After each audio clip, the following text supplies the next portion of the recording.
About the structure and the function of a neuron. We're going to look at it from a biochemical point of view. Chapter 3, Neurophysiology. Electrical signals are the vocabulary of the nervous system. Molecules that maintain an electrical charge are called ions. And now I'm going to show you a video from the University of Utah. I believe, there we go.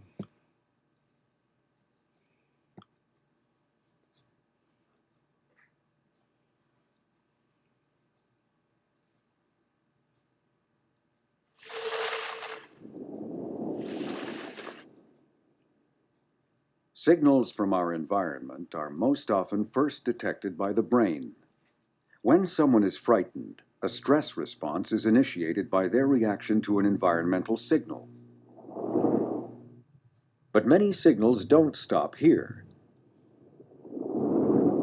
A signal received by the brain can be passed on to many types of cells throughout the body and have widespread effects. Signals get sent around the body by traveling through the nervous system or bloodstream, going from cell to cell. You could think of the cell's sole purpose in life as keeping signals going or initiating new ones in response to the environment. Once a signaling molecule from the bloodstream reaches a cell and docks, the signal is passed into the cell. Like a miniature mousetrap game, the cell is filled with complex contraptions called proteins that bump and nudge each other to keep the signal going until it reaches its target. In this case, it's the production of yet another signaling molecule that will get released into the bloodstream, dock on other cell types, and cause them to react in a variety of ways.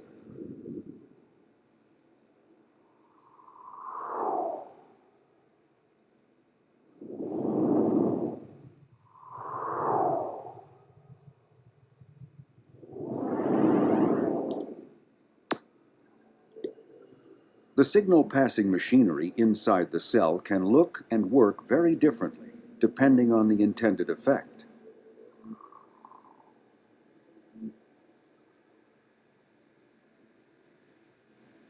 Here we see a signaling cascade that results in the release of energy molecules. Once liberated, they are sent on their way via the bloodstream to power cells in another area of the body. When this tiny domino effect is triggered inside cells, some amazing things can happen. Other signaling cascades triggered during the stress response result in a variety of physical reactions. This signaling molecule can relax or contract different types of muscle cells. When it reaches the skin, the signal docks on muscle cells attached to a body hair. The tiny muscle is stimulated to contract, raising the hair. The signal also docks on cells wrapped around a sweat gland, which contract too, squeezing sweat onto the skin's surface.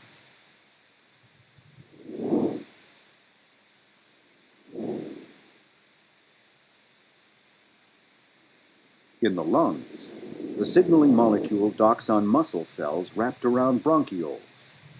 But these cells relax instead of contract to allow more oxygen into the blood. Because the protein machinery inside each kind of muscle cell is different, this single type of signaling molecule can cause both relaxation and contraction. Many signaling molecules work this way.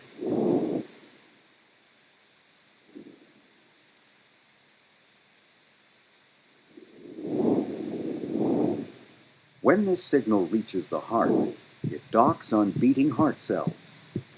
Their response is to beat faster. Blood pressure goes up, and the signaling molecule is rushed on to still more cell types around the body. Constantly and in concert, Cells must send and receive a myriad of signals. Cell communication is vital to keeping the body alive.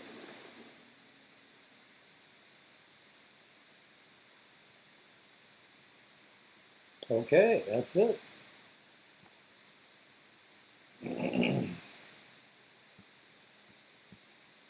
All right.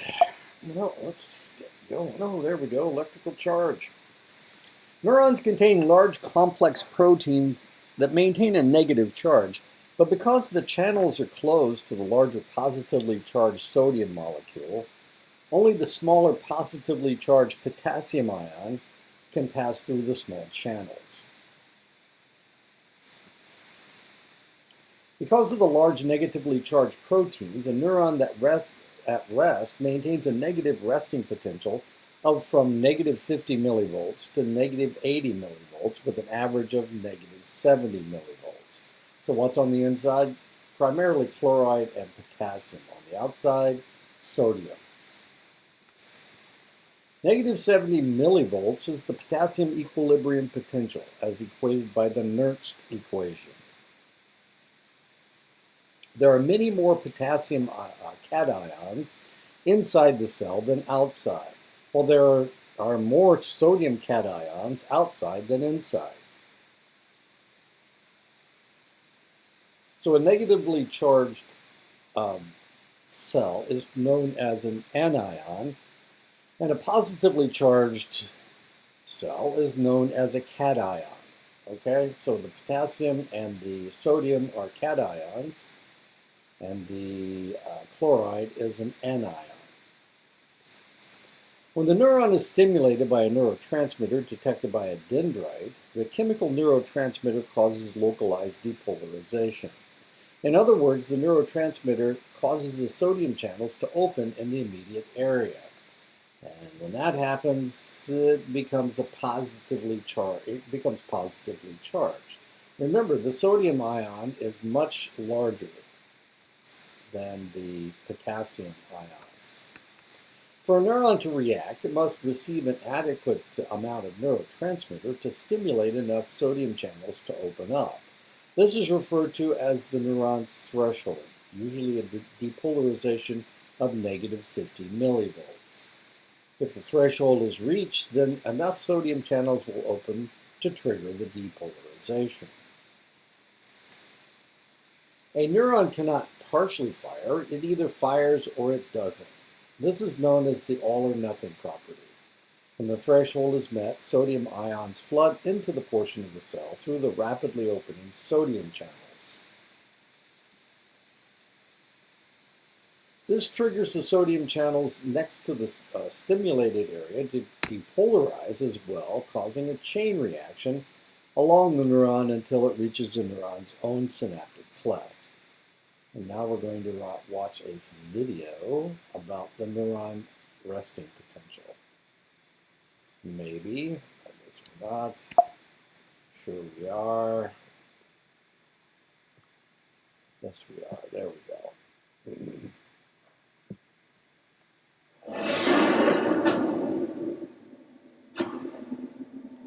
That's not right. Wait a minute.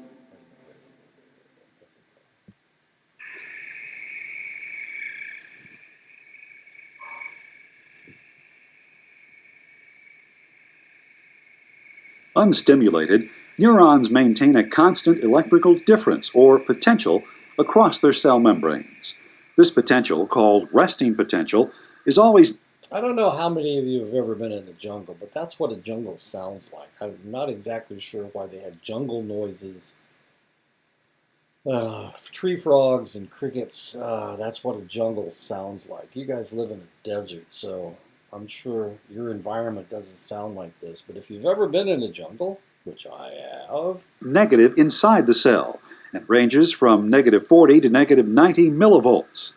If a neuron is stimulated, the negative potential inside the neuron can be made either more or less negative depending on the stimulus. If potential is made sufficiently less negative, it reaches a level called threshold, and an action potential is triggered. During the action potential, the neuron suddenly becomes 20 to 50 millivolts positive inside.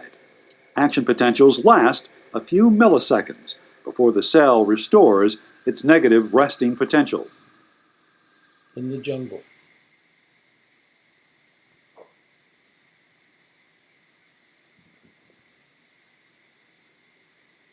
The cell membrane of a neuron encloses cytoplasm with various ions dissolved in it. The neuron itself is immersed in a salt solution, the extracellular fluid.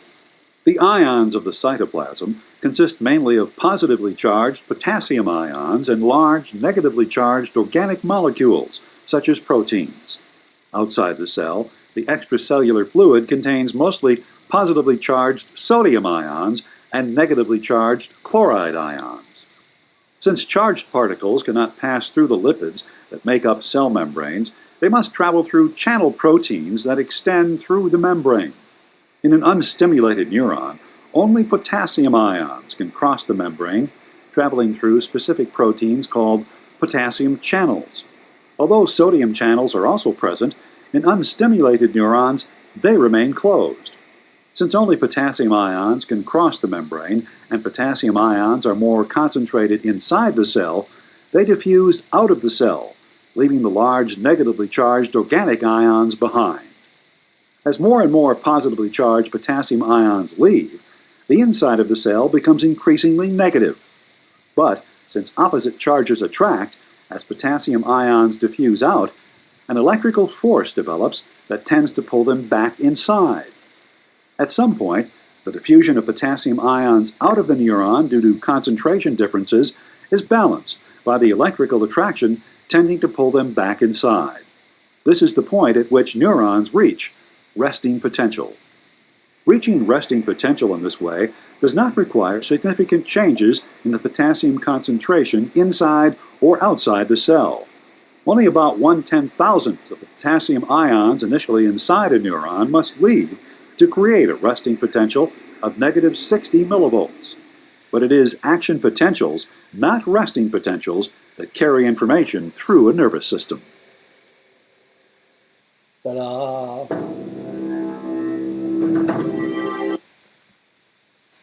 Okay. Come on. Oh, we're good. Action potential refers to the amount of positive ions that are allowed to flood into the stimulated area of the cell through the sodium channels before the sodium channels close. The action potential for most neurons is about plus 40 millivolts. When enough sodium ions flood in to reach plus 40 millivolts, the sodium channels will close. Going beyond equilibrium with the outside environment, which would be 0 millivolts, is called the overshoot phase.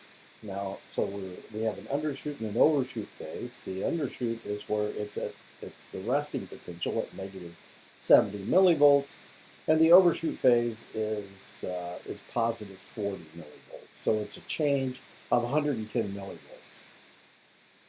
That's the average. While a neuron is recovering from stimulation, it cannot be stimulated, and this is known as the refractory phase. During the refractory phase, the sodium channels have closed, shutting off the supply of sodium ions flooding into the neuron, and potassium channels open. Because electrical charge outside the cell is more negative than inside the cell, potassium ions are drawn out of the cell. With the positive potassium ions now flooding out of the cell quickly loses its positive charge, and it not only reaches its resting phase potential, but it goes beyond it in a phase known as the undershoot phase. The potassium leak channels now allow enough potassium ions to re-enter the cell to return the area to its resting potential. Neuron dendrites and somas usually have a different type of membrane than axons. Dendrites and somas usually have sodium channels that are stimulated by chemicals and not by voltage. In other words, they are only activated when the chemical neurotransmitter is present. The axon, on the other hand, does have voltage-gated sodium channels, so the axon responds to stimulation from the dendrite and soma. Neurons in the central nervous system are myelinated by oligodendrocytes, and neurons in the peripheral nervous system are myelinated by Schwann cells. The myelin covering of the neuron does not allow potassium leakage from the area covered by the myelin. The depolarization voltage is channeled down the axon from one node of Ranvier to the next, increasing the response by as much as 15 times. This form of conduction is known as saltatory conduction. Multiple sclerosis is an autoimmune disease where, due to a genetic flaw or environmental trigger, an individual's immune system destroys the myelin on select neurons. This causes a slowing of motor movements and loss of sensory abilities due to the slowing of neuronal responses. Most synapses are triggered by a chemical neurotransmitter in the synaptic cleft. But researchers have discovered that some synapses in the brain are stimulated by electrical responses from another neuron. This is able to occur because the synaptic cleft of these neurons is 1/10 the distance of a chemical synapse, and so an electrical charge can go across. Not all neurons cause their connecting neuron to fire. Some neurons are inhibitory neurons, and instead of raising the excitatory potential, depolarizing the neuron, it lowers the excitatory potential, hyperpolarizes the neuron, making it more difficult for the neuron to fire. Inhibition is done by inducing channels in the receiving neuron to open, allowing more negative chloride ions into the neuron. Since the chloride ions have a negative charge, they lower the neuron's potential to fire. An inhibitory or excitatory neuron is determined by the neurotransmitter they produce. Some neurons have hundreds of other neurons feeding into them. With these neurons, they may require a number of neuronal stimulations before their threshold is reached. This accumulative effect that is required for stimulation is known as spatial summation. Some neurons that require an increased threshold will not react from a single neuron stimulation. However, if that single neuron fires in rapid succession, the accumulative effect of the neuronal stimulation will stimulate the neuron to fire. Because it is a matter of adequate stimulation in a select time period, this type of stimulation is called temporal stimulation. Temporal, of course, meaning time. Since a threshold has to be achieved before a neuron will be stimulated, there are various structural factors that can increase the likelihood that a neuron will be stimulated. The number of dendrites receiving stimulation increases the probability that the threshold will be reached. If a glial cell overlaps the synaptic terminal, it may increase the amount of neurotransmitter in the cleft by not allowing leakage. A chemical synapse works in the following manner. The electrical charge travels down the axon to the axon terminal. The charge changes the permeability of the calcium channels, allowing calcium to enter the synaptic terminal. The calcium causes the synaptic vesicles to fuse with the terminal membrane, releasing the chemical neurotransmitter contained in the vesicles in the synaptic cleft. After the release of the neurotransmitter into the synaptic cleft, the chemical migrates to the receiving neuron and attaches to transmitter receptors that either inhibit the potential of the receiving neuron or stimulates the neuron to reach its threshold and fire. Much more neurotransmitter is released in the synaptic cleft than can be or will be used. Okay, so this is how medications work, and this is how selective serotonin reuptake inhibitors work. When you stimulate the neuron to release serotonin, it releases a select amount. So what we need to do in order to, serotonin, of course, makes you less depressed. So the more serotonin in the synaptic cleft, the more likely the less likely you are to be depressed and the more likely you are to be happy. So what we are trying to do by giving you a selective serotonin reuptake inhibitor is we're trying to make you happier. And this will happen if we can selectively inhibit the reuptake of the serotonin, leaving more serotonin in the synaptic cleft. And that's the idea behind that medication. We need to increase the amount of serotonin in the synaptic cleft. Getting rid of excess neurotransmitter in the synaptic cleft, since neurotransmitters left in the cleft will cause spasming of the neuron, it must be removed from the cleft. The amount of neurotransmitter is detected by the autoreceptor and triggers a stop to the release of the neurotransmitter. Removing excess neurotransmitter from the synaptic cleft is done in one of two ways. Either an enzyme in the cleft breaks down the excess neurotransmitter,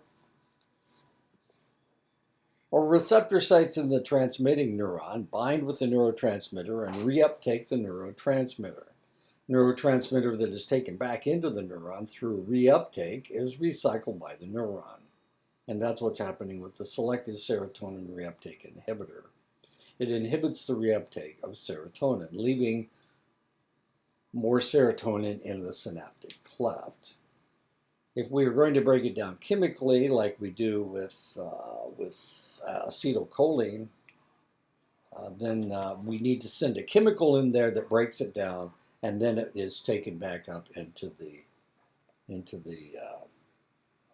neuron.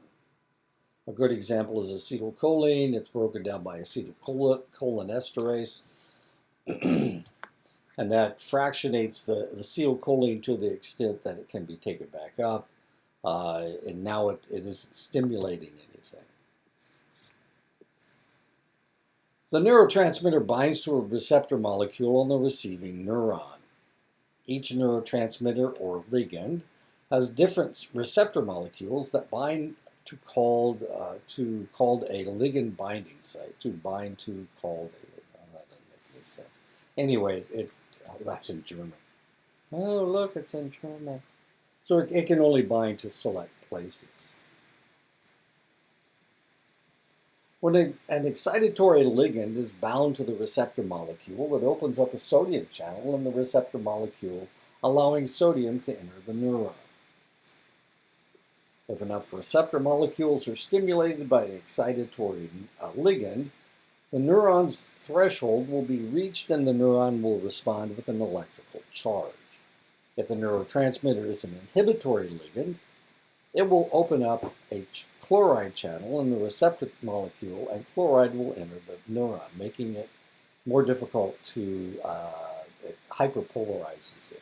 Makes it more difficult for it to fire because it has so much chloride in it. And now it takes a great deal of sodium coming in to trigger the neuron. Neurotransmitters are chemicals. While each receptor molecule binds exclusively to their neurotransmitter, there are similar chemicals that are structurally similar to the neurotransmitter that can bind to the receptor molecule as well. Acetylcholine is an excitatory neurotransmitter, but the poisons curare from the South American plant and bungarotoxin from the Bungara snake of Taiwan bind to the receptor molecule, causing paralysis. Acetylcholine receptor molecules are also the targets in the case of the poison muscarine from the Amanita muscaria mushroom, and that's what it looks like. So if you ever see one of these guys, stay away from it. Wait a minute. Okay. If you ever see one of these guys, stay away from it. That's the Amanita muscaria mushroom, and they're poison. Why? Well, because it binds to your acetylcholine receptor sites and it paralyzes you. Muscarine, however, binds to the receptor molecule and mimics acetylcholine, causing the neuron to fire, resulting in spasms, to seizures, to death. Chemicals that mimic neurotransmitters and cause a similar reaction are known as agonists. Chemicals that mimic neurotransmitters and block the action of neurotransmitter are called antagonists.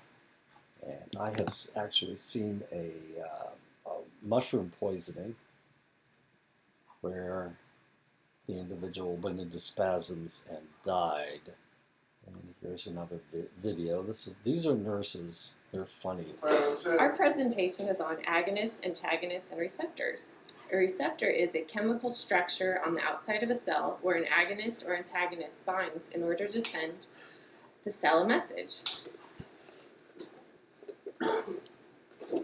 An agonist is a molecule that can activate a receptor to send the cell a message.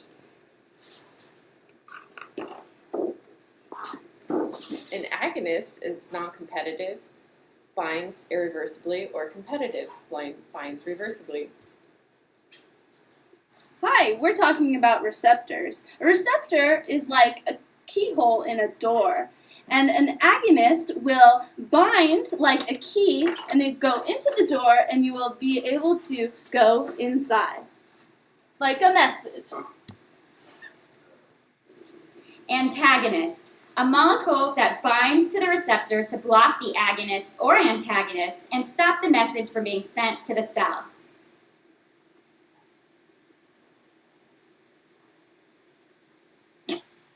Hi, an antagonist is like the wrong key that will go into the keyhole, but it will not turn.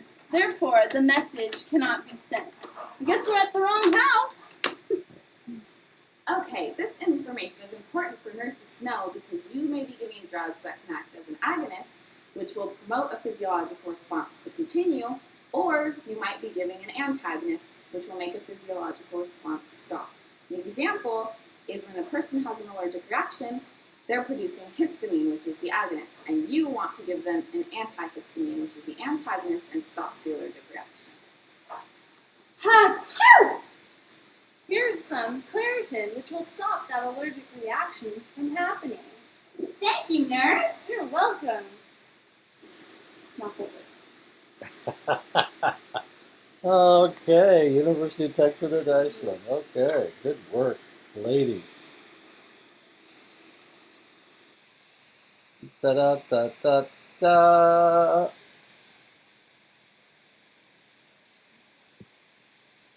Okay.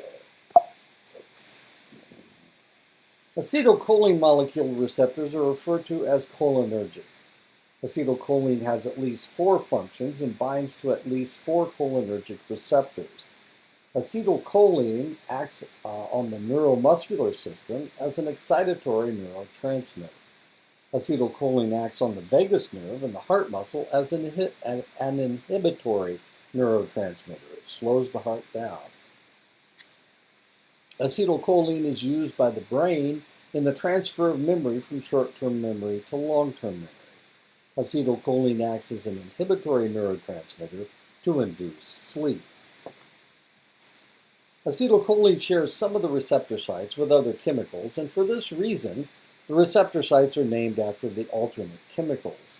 For example, nicotine binds to acetylcholine sites in the skeletal muscle and autonomic ganglia, and for that reason, these sites are referred to as nicotinic cholinergic receptors. Muscarine cholinergic receptors also exist in the autonomic nervous system. Muscarine kills by stopping the heart and paralyzing the intestines. There are 2 types of molecule receptors. Ionotropic, ion-moving receptors open ion channels and allow them to pass through. Metabotropic, change-moving, that's what metabotropic means, change-moving, receptors activate molecules known as G proteins. G proteins bind to the amino acid guanine in its many combinations. These guanine compounds may themselves open the ion channel or be part of a chain of reactions that open the ion channel in turn. So we have 2 different types of molecule receptors. We have ionotropic and we have metabotropic. Ionotropic, of course, are much faster than metabotropic because in the case of metabotropic ion or receptors, the G protein has to be fired and then it binds itself to the amino acid. And this is a fairly time-consuming process, whereas ionotropic, it just opens the channels and it passes through. There are 4 types of neuronal circuits: neural chains, positive feedback circuits, negative feedback circuits, and oscillator circuits. The simplest neuronal circuit is the neural chain. A sensory neuron is activated by a stimulus, and it in turn activates a motor neuron that responds to the stimulus. Neural chain. In a positive feedback circuit, the effect is to increase an activity or keep it going. In a negative feedback circuit, the effect is to stop an activity. In an oscillator circuit, the circuit serves as both a positive feedback circuit and a negative feedback circuit, depending on the circumstance. Most sensory neurons collect data, converge the input out through a single neuron, and then diverge the signal when it arrives in the brain. The eye does this. Each moment of sight involves over 100 million receptor neurons that converge the information into the optic nerve. It transmits it to the brain so that the signal can be diverged into various parts of the occipital lobe for interpretation. The electroencephalogram, the EEG, is a device that reads the electrical impulses put off by the neuronal activity of the brain. EEGs are used to map brain functioning and can be used for sleep analysis or to monitor abnormal seizure activity. In case of a coma, the EEG will detect lack of activity.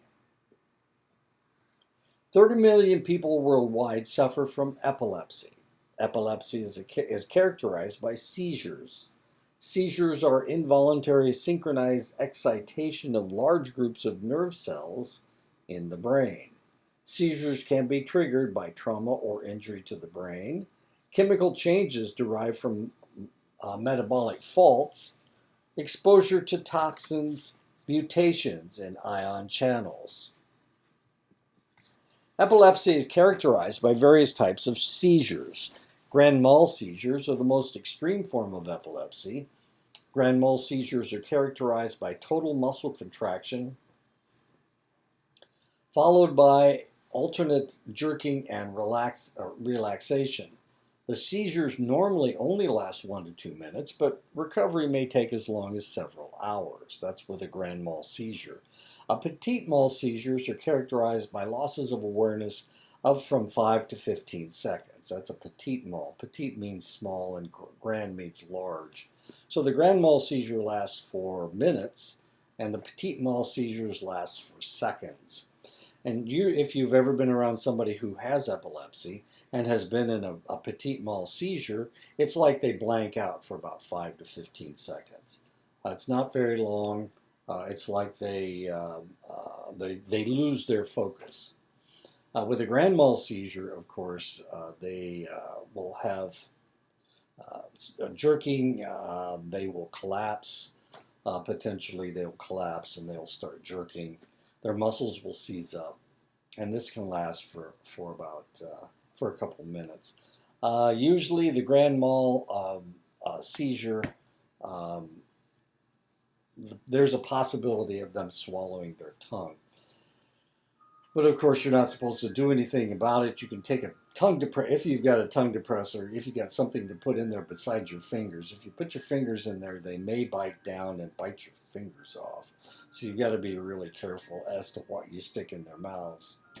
Normally this doesn't happen, but there's always a possibility that something can happen. When I was growing up, we had an individual that rode on our bus that had epilepsy, and I only saw him have seizures 2 or 3 times. It was normally when there was something traumatic taking place. And he never died. We took care of him. We were able to take care of him, keep him from anything negative happening to him. Always tried to make him comfortable. Complex partial seizures do not involve the entire brain. The individual may experience an aura, a perceived sensation that precedes the seizure. And that's what happened with George. He would have this aura, and he would usually sit down so that he wouldn't fall down. Certain personality traits often accompany complex partial seizures, but it is not certain whether the traits trigger the seizures or the seizures trigger the traits. And usually the personality traits we're talking about is they seem more aggravated, they seem angrier, they get a really, well, he did anyway, he had a fairly negative look in his eye, and at that point he was seeing the aura. And usually it's really kind of interesting. It's kind of like a migraine headache. He would smell odd odors, and he would say something like, do you smell the rotten eggs, or do you smell the skunk, or do you smell that? It smells like poop. And at that point we had a clue that things might be happening for him. And that's what it looks like, and I don't have an arrow. That's what a seizure looks like. That's where he's having a seizure. And you can see the intensity of the electrical activity. This is what a normal brain looks like without the seizures. And there, he's got a seizure on the left side of his brain, I think. Nope, it's the right side, sorry. And that's what the normal brain looks like. And that's it. Okay, well, I'll talk to you guys next week. We'll tackle probably chapter 5 and 6, I think. This is chapter 4, right? Yeah. No, chapter 3. Okay, chapter 4 and 5 next week, I believe.